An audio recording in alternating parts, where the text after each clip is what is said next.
Today is going to be a great day. I am Nikki G, your host, and welcome to the Lone Doctrine, the food for thought exploration station and your place in making today better than yesterday. If you're just tuning in, welcome, and I invite you to dive into the archives where we currently have over 200 episodes full of all kinds of food for thought. This month's topic, we've been exploring human connection, and I'd like to take a moment to connect with you. I set out to create this podcast in hopes of making an impact and difference towards betterment. To say you're not alone, and I'm here to walk with you, side by side in this one and only life. I can fully admit that even though I consider myself very independent, human connection is very important. Even outside myself, we as human species are a social species. It's in our makeup. But in this day and age, with all the stress, the distractions, the expectations, our personal lives, our family's well-being, our friends, I could keep going, it's easy to lose sight of our core, the connection. With the topic of the month in mind, I've made a concerted effort to observe my surroundings a little more than usual to really explore the idea of human connection. Everything from interacting with loved ones, running through my daily life filled with various things like errands, ordering at various establishments, and even having interactions with perfect strangers. It's actually quite amazing on how every interaction was different, and ones I expected to be one way were actually the opposite. Whether it was on my home base, with my loved one, or even in different towns through my travels, the vibe, if you'd like to call it, as such, was very interesting. For example, I visited a town called Fairfax recently, right outside of San Francisco, and it was one of the friendliest towns I've ever been in. People were smiling as they walked by, saying good morning, good afternoon, hello. And when I ordered from various places, for the most part, people made eye contact and we had a genuine exchange. I also noticed the pace of the whole town was much slower than, say, the city I now live in, which is Los Angeles, California. But even so, interacting with my loved ones, I felt a distance at times. A time where work, cell phones, tablets, and distractions were otherwise creating a lack of connection. Even though the vibe of the small town had this great connectivity vibe, the ones that were closest to me were the ones who were most distant. Isn't the world we live in sometimes strange? Even the best of us, not to toot my own horn or those of my loved ones, but just because we lack that connection at times, doesn't necessarily mean we are bad people. Distractions are easy to come by, and some can even become an addiction. It's our commitment to ourselves and possibly a friendly reminder to others to take a breath, stop, or sometimes even slow down to make the genuine connections we all need. As I've said before, we are a social species. We thrive on connection, and just as a side thought, imagine how different the world would be if we supported each other instead of avoided each other. There's connection happening all around us, but it's easy to lose sight within our own lives. So what better way to stay aware than reading books and adding a constant reminder to our everyday lives? Here are some books, some of which I've read, and ones I hope to read and share with you that can keep you on the right track. Soul Friends, The Transforming Power of Deep Human Connection by Stephen Cope. Here's a little explanation. Most of us will have many friends throughout our lifetimes, friends of all shapes, sizes, and callings.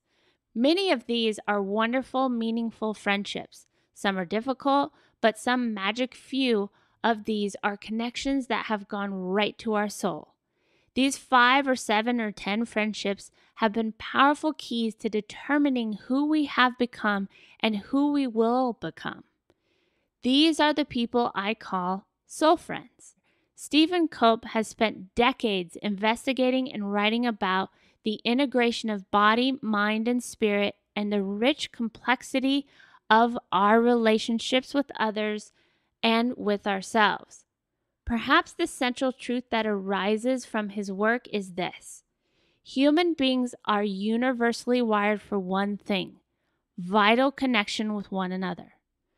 Soul, which has fascinated scholars, philosophers, and thinkers for centuries, Cope seamlessly blends science, scholarship, and storytelling, drawing on his own life as well as the histories of famous figures from Eleanor Roosevelt to Charles Darwin to Queen Victoria, whose formative relationships shed light on the nature of friendship itself.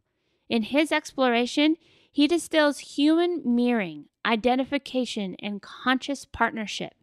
Then he invites us to reflect on how these forms of connection appear in our own lives, helping us work towards a fuller understanding of who we have become and who we will become. Without a doubt, the journey to our most fulfilled selves requires us to look within. But in order to truly thrive, we must make the most of who we are in relation to one another as well. Unsparingly honest, deeply wise, and irresistibly readable, Soul Friends gives us a map to find our way. Here's another great book, 1 Minute More by Terry Anderson. Making human connections transcends even good communication skills. It makes you memorable, helps you engage interesting people, increases your confidence and popularity. You will enjoy meeting people and know what to say. Your life will be enriched with many unexpected gifts as a consequence. Once you learn how to make human connections, it is like magic. This book will help you enhance your career, enjoy talking to customers and even strangers, and significantly improve your personal relationships. A small, easy-to-read book that offers you huge rewards. Here's another one, Touch by Samantha Hess.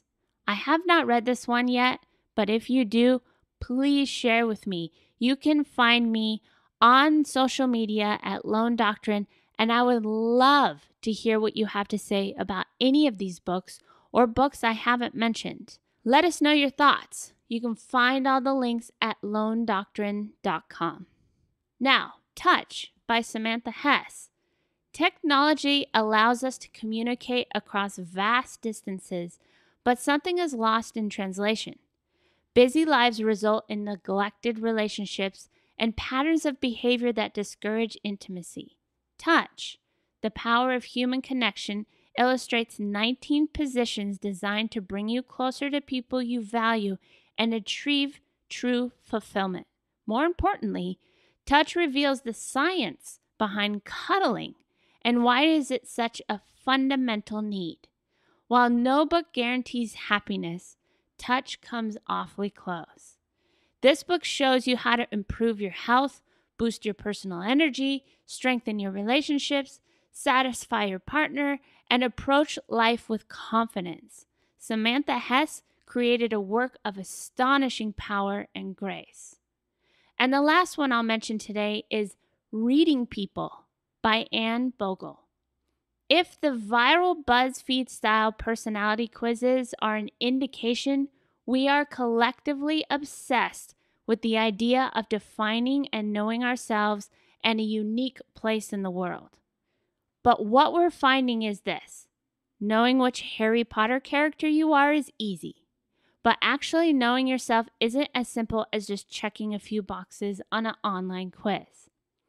For readers who long to dig deeper into what makes them uniquely them and why that matters, popular blogger Anne Bogle has done the hard part collecting, exploring, and explaining the most popular personality frameworks such as the Myers-Briggs quiz, StrengthsFinder, and many others. She explains to readers the life-changing insights that can be gained from each and shares specific, practical, real-life applications across all facets of life, including love and marriage, productivity, parenting, the workplace, and a spiritual life. In her friendly, relatable style, Bogle shares in engaging personal stories that show firsthand just how understanding personality can revolutionize the way we live, love, and work. I feel there's no better way than the willingness to open yourself to all sorts of perspectives, stories, and gather as much knowledge to write your own lone doctrine. Knowledge is peace. And as we continue on the subject of connection, I hope you'll continue to be the change and take an extra second to make a connection today, because being kind is free. Books are an amazing way to make today better than yesterday. Now, you might be thinking, who has time to read? As a Lone Doctrine listener, you can get a free trial to Audibles. Audibles through Amazon is in part our sponsor and provides thousands of books at the tip of your finger. You can access so much food for thought through your computer, tablet, and even your smartphone. Now, truth be told, Audibles is awesome. I'm always on the go. It's always with me, and it constantly creates an environment where I can keep learning, thriving, and most importantly, keep my mind on the right track. I can listen on a walk, in the car, exercising, even traveling. I highly recommend checking it out. Just go to lonedoctrine.com, and in the resource section, you can sign up for a free trial. It's super easy, and you can cancel at any time, and it's a very, very dependable company. And the great thing is when you do sign up, you're not only adding this ultimate resource to your betterment, but you're also helping the Lone Doctrine stay on air. So visit lonedoctrine.com, and in the resource section, make your day better than yesterday. We'd love hearing from you, so leave us a review on iTunes, which actually helps others find us in the search engines, and together we make today better than yesterday. Thank you all for your support, and keep fighting the good fight.